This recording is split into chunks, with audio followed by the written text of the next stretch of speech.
శ్రీ గురుభ్యో నమః. వారం వర్జ్యం. మార్చి 19, 2026 గురువారం. శ్రీ పరాభవ నామ సంవత్సరం, చైత్రమాసం, ఉత్తరాయణం, వసంత ఋతువు, శుక్లపక్షం, ఉత్తరభాద్ర కార్తె. అమావాస్య ఉదయం 6:53 వరకు. తదుపరి పాడ్యమి తెల్లవారి 4:51 వరకు. నక్షత్రం ఉత్తరభాద్ర తెల్లవారి 4:03 వరకు. వర్జ్యం ఉదయం 2:26 నుండి 3:52 వరకు. దుర్ముహూర్తం ఉదయం 10:14 నుండి 11:02 వరకు. మరలా మధ్యాహ్నం 3:04 నుండి 3:52 వరకు. రాహుకాలం మధ్యాహ్నం 1:30 నుండి 3 గంటల వరకు.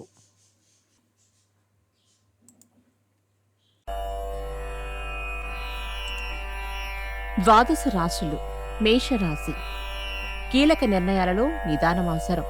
శ్రేయోభిలాషులతో సలహాలు సంప్రదింపులు జరుపుతారు, తద్వారా లాభపడతారు.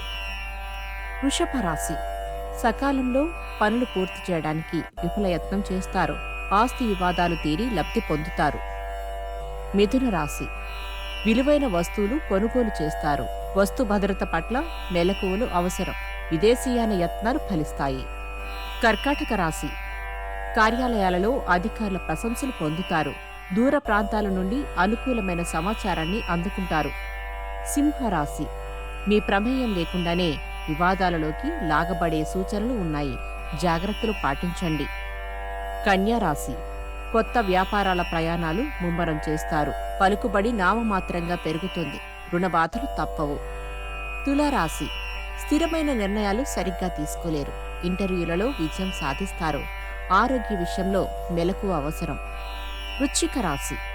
కుటుంబ కలహాలు మీ ప్రశాంతతకు భంగం కలిగించే సూచనలు ఉన్నాయి. ఇంటా బయట కొంత అనుకూలం. వాహన సౌఖ్యం. ధనస్సు రాశి. దీర్ఘకాలిక ప్రయోజనాలను దృష్టిలో ఉంచుకుని నూతన అంశాలను కూడా పరిగణలోకి తీసుకుంటారు. మకర రాశి. ఊహించని ప్రయాణాలలో నూతన వ్యక్తులతో పరిచయాలు మిత్రత్వానికి దారితీస్తాయి. కాంట్రాక్టులు లాభిస్తాయి. కుంభరాశి. గతంలో మీతో శత్రుత్వం వహించిన వారు ఇప్పుడు మీతో మిత్రత్వం వహించడానికి రాయబారం నడుపుతారు. మీనరాశి. పంతాలు పట్టింపులకు పోకుండా సామరస్యంగా పరిష్కరించుకుంటారు. వివాదాలకు దూరంగా ఉండండి. నమస్కారం.